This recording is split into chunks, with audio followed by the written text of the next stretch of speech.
Pinagbili nila, saan itong pera?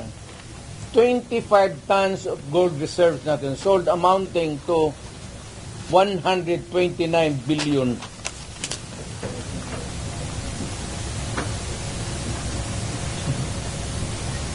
At least sa Congress, kung may resolution, tapos i-bill that would correspond with it, there's an explanation of how the money is going to be spent. Pero ito, paano ito ngayon? Sila na nakaalam nito. Yung Maharlika, sila na nakaalam nito. Walang participation ng people dyan pati ito. So, ganitong 25 tons. Alam ba ng military yan? Hindi sabihin nila, kung wala hindi na kami sasali ng laro ninyo. Pero Mayor, parang play safe naman ang military ngayon. Do you think si Brown po ay mag-react ito?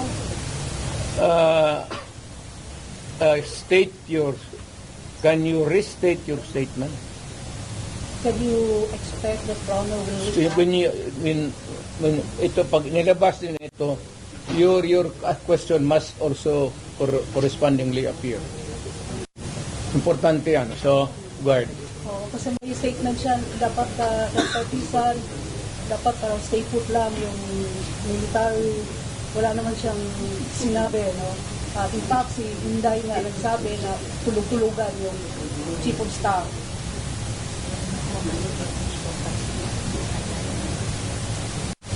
Paano daw makakatulog yung AFP chief of staff? Billion yung nawawala. Matagal na siya natulog. Alam niya yung commander-in-chief niya nagdudruga. Noon pa yan, alam na ng lahat. Baka siya lang ang hindi. Ang mga polis. Kaming taga Davao, alam namin si Lagdameo nagdudruga. Kasi kasama namin siya palagi dito sa diyan kay Pedro. Kaya yung SIPO ni mag-usap kami, yung SIPO ni Lagdameo magtulo yan. Hindi niya alam nagatulo yung SIPO niya. Minsan gano'n na lang yan.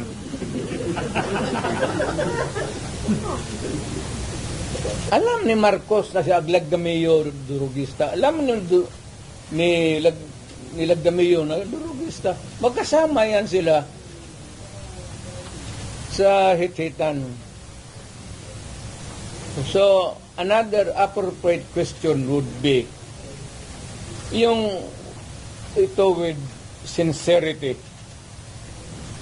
Kayo bang mga military pati police, would you still continue to support a drug addict? Alam ninyo kung mga, pero tanungin mo lang yung Presidential Security Command. Puro military man yan. You did not go far. Yung mga tao ninyo sa military. Hanggang kailan kayo magsuporta ng drug addict na presidente? Sabihin mo sa amin. Kasi nagpapatulong kami to get the answers. Sana we cannot get a correct and accurate or true answer from kami ang magtanong. Barado kami ngayon eh.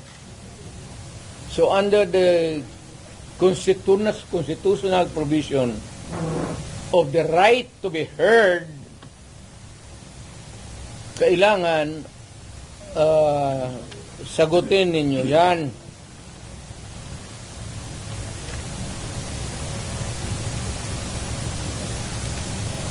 But would it help if one would... The right to be heard, the right to be informed. Importante yan. Constitutional provision yan. Mr. General sa military. And the right of the people to seek redress of grievance. Kayo lang ang makabigay niyan ngayon. the right of information, you protect that right and allow us to use it. And we are seeking for redress of grievance of the abuses of government. Huwag na lang yung dalawang babae na inaano nila. Karaming sabi, ganon, tantrum. Hysterical yun, hindi yun ano. Eh, kung ikaw may kasama ka na worker mo, nag-delirium na, what are you supposed to do? Ako sa isang tanong na nga. Mr. Military, give us that right. The right of information that is true and correct, the right of redress of grievance, and the right to protect us. To be short of challenging Browner na. To be short of challenging Browner na properly. Wala akong tina-challenge. I don't have a challenge to anybody. I'm challenged to the military itself. The whole of the military, kasi sila ang supposed to be protector of the Constitution. Now tell me, kung protector sila ng Constitution, are they willing to still protect the president who is a drug addict for another 4 years? At kung sabihin mo hindi nila alam, address, sabihin ko, wag tayo magbulahan. Alam ninyo yan noon, alam ninyo ngayon yan. Sabihin lang ninyo, kaya kung gano'n na lang, sabihin ko sa lahat ng mga bata dito sa Pilipinas, guys, follow the president. Start smoking marijuana and graduate sa Cebu. Yung presidente, gano'n. The best example is gano'n. But people are looking up to you as a patriot and nationalist. Ikaw yung And then people looking at me because that president is silent. Kita mo lang siyang ginawa. Dapat at first stage pa ng laalitan, sandali. Hindi naman dumaan estudyante yan eh. Yan si Sulaika,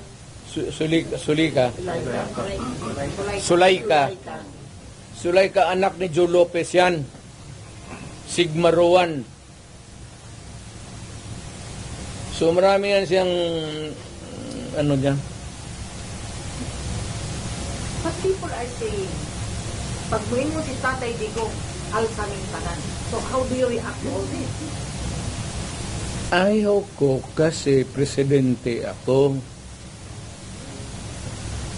Once upon a time, I was president. Now, I could just imagine what will happen to my country if things go awry. Ganyan na. So, hindi manggaling sa akin. It's been sorry. So kung ang tao na mayor ang pupunta at mag-alsa, So, I will take my cue from the military. Kung sabihan nila na, we will take this step, I will support it. Sige, Mayor, samahan mo kami, magpunta tayo doon sa, tignan nating records. We will ask. Tapos, ganun. I will follow. As the former president, do you see the repeat of history? No. Leave me out. Ako basta kung may mga ganong uprising, sinabi ko na sa kanila, I'm out. Wala akong participation. But will you not, No nothing. so it's just, No nothing. you're just airing out as a citizen. mayor I mean, To enjoin them to opt out. what? To opt out from supporting what you said was the Mr. President. Noon naman si Inday, nandoon si Bato, nandoon si Bongo. Palit-palit sila bantay kay Liz Sorieta. Ah, yun lang ang ano ko ang parinig ko lang rin sa lahat ng mga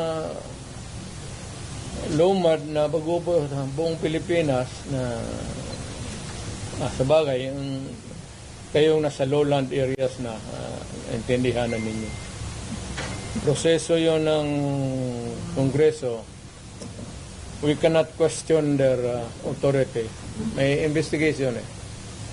It's just too bad na ganun ang nangyari.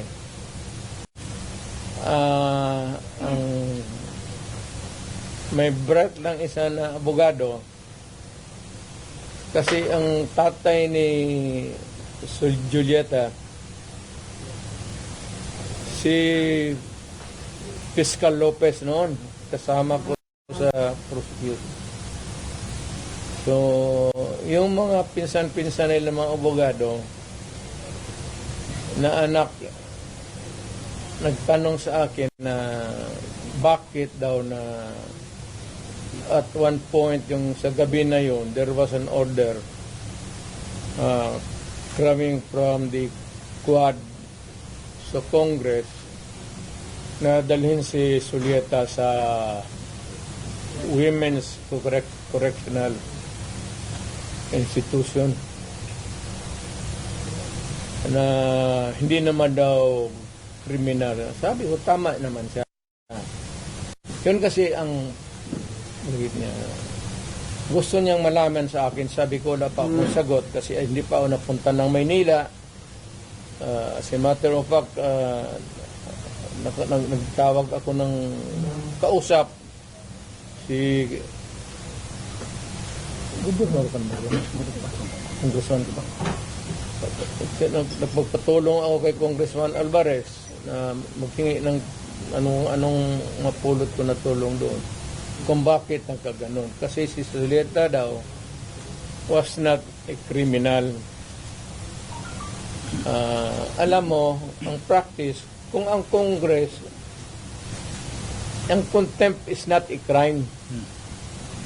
Yung contempt is just a measure for the orderly conduct of congressional hearings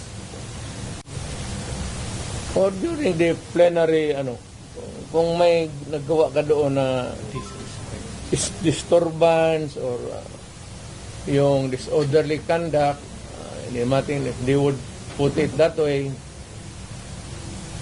Palabas may pa raw na bakit dalhin sa prison correctional kasi hindi naman daw kriminal. Sabi ko dapat Congress sana doon may detention center sila. Kung wala, nagbakante sila. Bakit daw papasukin ng jail? Sabi ko hindi naman may pero yung mga bagubo are sporting a wound in their hearts. So yan ang ko na hindi naman ito nakapalibot yan doon sa pati norte ang mga bagubo kikinig sila Inday kaya niya yan insignificant pa siya doon kasuhan man nila si Inday di kasuhan nila hindi naman makulong yan hindi talaga mapakulong yan kasi patayin mo yan mag-uwi ang Davao yan wala yan hindi ako I'm more concerned doon sa kaso ni Zuleika kasi she might have suffered a heart attack kasi yung pain sa likod pag too severe pag ang heart attack kasi the symptom can start sa yung masakit masyado tapos nagsusuka na heart attack yan hindi kumakain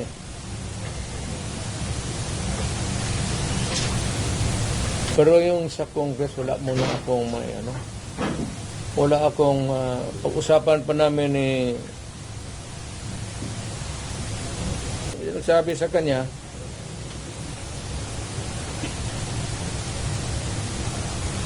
So, who is vice mayor? You or Inday? ano? Sino mas isog sa inyo? Ikaw o si Inday? Yun ako, isog, yung naman movement ang isog. Maisog yun. Ako retired na ako, sabi ko, wala na ako. So, si Inday, Ako, I have full faith kay Inday. Kaya niya yan. Anak ko yan kilala ko. Kaya niyan. Pero, one thing is clear, yung direksyon ng administrasyon, doon talaga sa amin. so, ano ang magiging logical conclusion with everything that is happening now? Is BBM going to suffer the same fate as his father? I do not, that it remains to be seen. Yung nangyari dyan kay Lopez pati kay Inday, binata man yung threat, patay-patayan. Pati itong luko-lukong Malacanang, ang problema, yung isa pa dyan, yung National Security Advisor ko noon, si ano, alam mo naman yan, hindi namin kaya yan.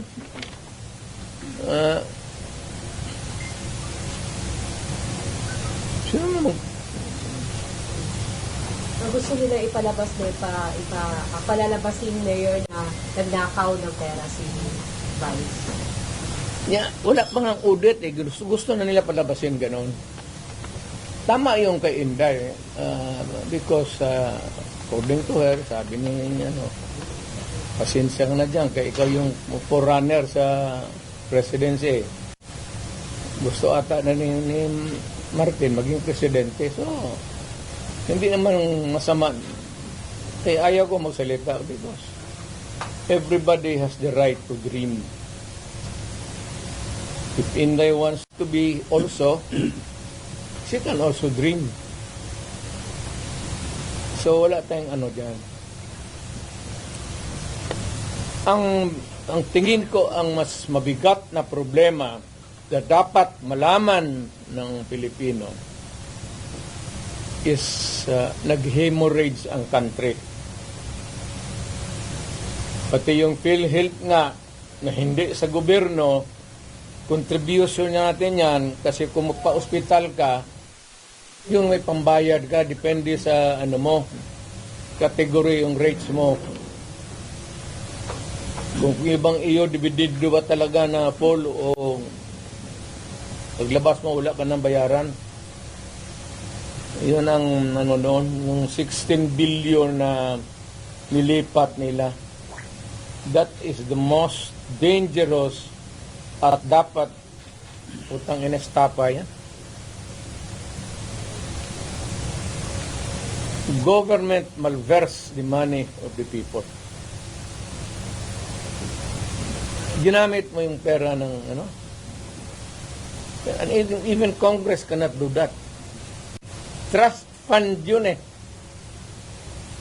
Galing inyo yun. Pati akin. Contribution yun natin para pag nagkasakit ka ng cancer, uterus, may pang-opera ka.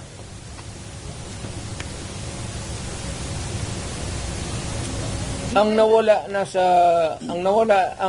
ating PhilHealth funds natin lahat was about 8.9 billion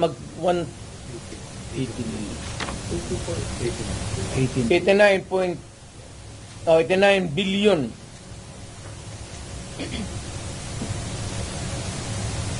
Of that 89 billion, 27 na lang ang nawala. 27 na lang ang natira.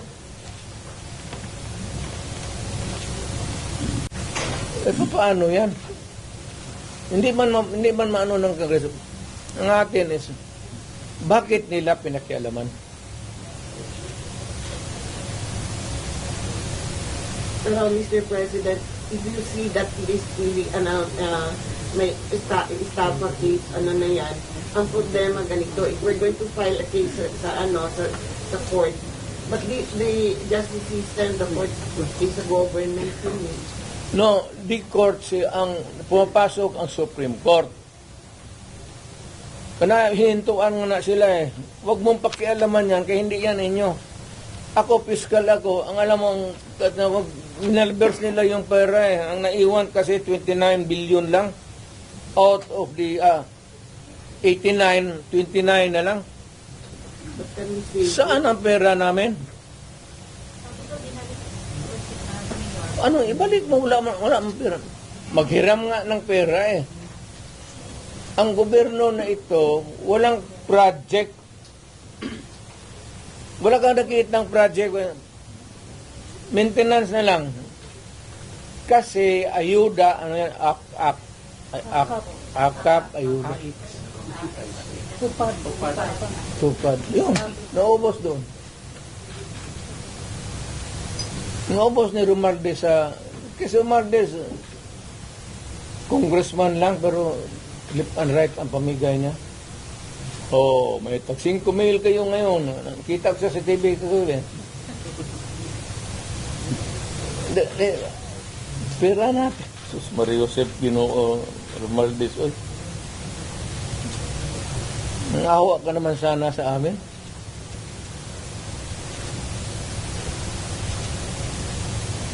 Yung 89. Ang Maharlika Fund, ang target nila sa ito ang 250 billion. Kinuna nila ang GSIS ng 62.5 billion. Yan, pera rin ng mga taga-gobyerno yang empleyado. Kami sa namin.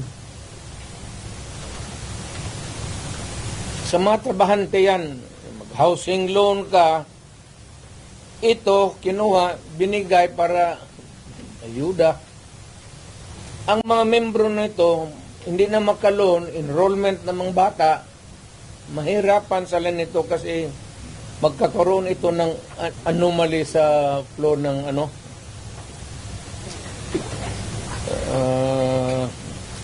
ang SSS, kinuha rin 62 billion. Private rin yan. Para sa mga empleyado. LBP, 62 billion. DBP, 62 billion. Kaya yang sa sundalo, pati yung retirement nila patayan.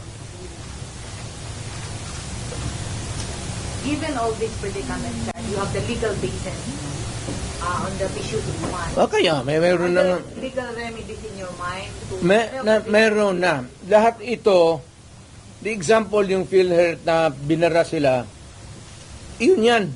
Hindi man nila pera ito lahat. Ito ang problema ngayon. Gastusin nila ito, naiwan what is left from the original nila. Kagaya nitong PhilHealth, 89 billion. Ang naiwan ay 29 billion na lang. So, kung walang pera, anong gawin nila? Maghiram. but they juggle. Foreign borrowing. Wala na silang majagul dyan. Ano ba jagul-jagul? Tignan mo, bakit ang majagul? They transfer them, diba, from private to government. Hindi na ito, hindi na kailangan i-jagul. Andiyan na sa kanilang kamay. Ano pa jagulin nila yan? They would spend it, ayuda. Hindi na may jagul mo yung ayuda. Will you initiate the filing of charges?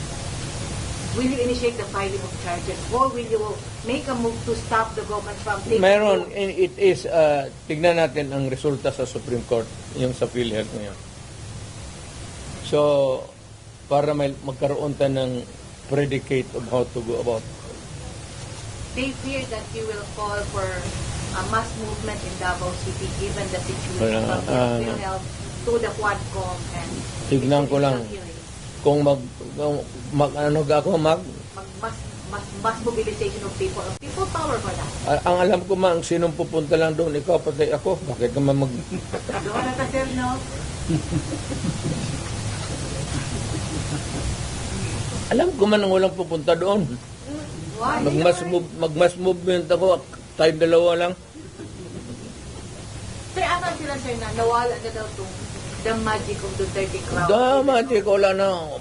Matagal na yung walang magic. Sinabi ko, retired na ako. But when you Hindi say that, ko na, I do not need to be on the front or at the back or on the side. Retired na ako. Ang rating ko, baski ilagay mo ako dyan sa 1 to 10, mamili ka, 2, 3, 4, 5, 9. Wala na ako. Ano bang Duterte magic? Ano? ikaw lang may Wala na ako. crowd.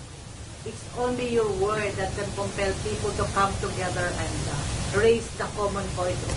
Istorya lang yan, media, kaya ganun. Ganun ang ginawa ko noon, wala man lagi. Di ba? So when you say that, it's the other way around, no? The history of the Duterte leadership in Davao says, pag sinabi mo yan, iba yung nangyayari. Pag sinabi mo wala. Wala na. Ang tao, hindi na nakikinig sa akin yan. Kasi wala na akong power, matanda na ako. Nag-okay na ako. Kaya the last time ako nagmotor, hindi ko na talaga kaya. 7 months ago, nagmotor ako uli. Kalakad pa man ako ng husto. Nung natumba ako, may kunting crack na dito. Ayaw ko na rin mag-opera. Kaya balitan man ang kneecap. Sabi ko, pagkatapos sabi ko, ano do, mag-cane pa rin ako. Oo, mag-cane ka. O di, ayaw na lang ko operahin, mag-cane na lang ko. Sugar cane na lang kaani. Natumba ako mga 7 months ago. Kaya ako, okay pa man sana ako. Tatawa, hindi pa ako hindi ako inutil. Ang masakit pa, kaya nga nagmotor ako ng magaan. Yung 600 lang, 800 kasi ang 1,000, 1,100. Yung Honda na blue na wala pa, matagal na talaga. Pag ko, hindi ko nabawi sa Sir, given the situation na may perceived na problema between the Duterte and the Marcos camp, ano yung advice mo sa mga tao who are wanting and who needed to hear your voice to bring back the people together? To all Filipinos now listening to me, punta kayo kay Marcos lahat. Tignan natin kung anong mangyari. Mga Pilipino, nakikiusap ako, punta kayo kay Marcos. Wala, hindi kami nakipag-contest kay Marcos. Never. Wala kaming billion, trillion na nakadeposito sa kung saan ang bangko. Magpunta. Sa utak lang na Trillanes. Mayor, sino itong nakapile na kaso ko kang Trillanes? Ano? Itong file ng kaso kay Trillanes, nakapile po. Wala pa akong natumbang ako sa motor. Nag-file na ba yung kaso kay Trillanes after the Quadcom meeting? Kaya nga, alam mo, pinapakita mo ng bangko, fake talaga yan. Hindi ka makakuha ng, kung magkuha ka ng sa bangko ng papel, bawal rin yan. Ngayon, kung balandra mo, bawal rin yan. Ipinasok mo doon sa Quadcom, use of falsified documents, another crime yan. Alam mo, hindi ko na lang kasi Ngayon yung sinasabing disbarment daw kay laban kay Vice President at impeachment against LBP. Ano comment ko doon? Sinday? Opo. Ay, kay Giligayon, ang hindi impeach nila.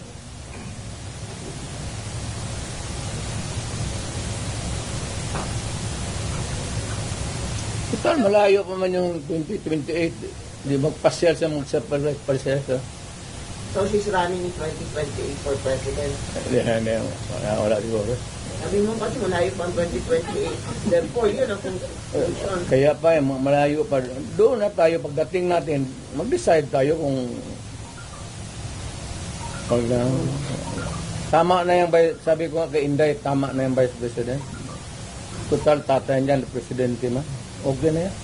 Mr. President, have you ever, there were reports that there were threats sa buhay ni Inday before sa mga, among his guides, and then, did she ever confer with you or talk to you about it? We do not talk about politics, Inday. No, not politics, security. Security, kaya ni Inday. May security yan si Inday. Huwag kang maniwala, wala yung security.